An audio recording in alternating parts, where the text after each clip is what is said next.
Hello guys, ഞാൻ advocate Krithika. Sharon വധക്കേസിൽ ഏതൊക്കെ സെക്ഷൻസ് വെച്ചിട്ടാണ് ഗ്രീഷ്മയെ വധശിക്ഷയ്ക്ക് വിധിച്ചത് എന്ന് നമുക്ക് അനലൈസ് ചെയ്യാം. IPCയിലെ 4 സെക്ഷൻസ് ആണ് ഗ്രീഷ്മയുടെ എതിരെ ചാർജ് ചെയ്തിരിക്കുന്നത്.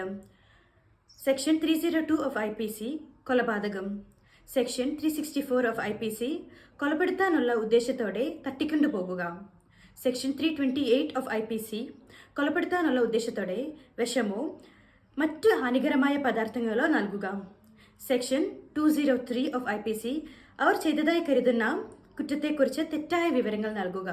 ഇതിലെല്ലാവർക്കും കൺഫ്യൂസിംഗ് ആയി തോന്നാവുന്ന ഒരു സെക്ഷനാണ് section 364 of IPC തട്ടിക്കൊണ്ടുപോകുക.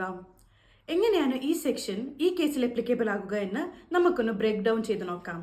According to section 362 of IPC, ബലപ്രയോഗത്തിലൂടെയോ വഞ്ചനാപരമായ മാർഗത്തിലൂടെയോ ആരെയെങ്കിലും എങ്ങോട്ടെങ്കിലും പോകാൻ പ്രേരിപ്പിച്ചാൽ അത് തട്ടിക്കൊണ്ടുപോകൽ ഓർ എബ്ഡക്ഷനായി കണക്കുകൂട്ടാം.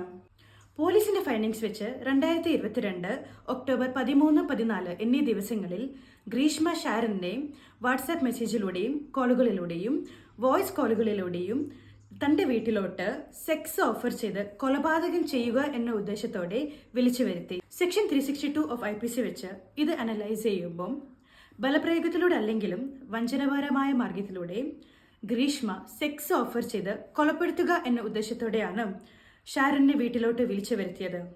അതുകൊണ്ട് തന്നെ section 364 of IPC abduction with the intention to commit murder അഥവാ കൊലപാതകം ചെയ്യുക എന്ന ഉദ്ദേശത്തോടെ തട്ടിക്കൊണ്ടുപോകുക ഈ കേസിൽ അപ്ലിക്കബിൾ ആണ്. ഇനി എന്തെങ്കിലും ഡൗട്ട് ഉണ്ടെങ്കിൽ നിങ്ങൾ കമൻറ്റിൽ ചോദിക്കുക. Also like, share and subscribe. Bye bye.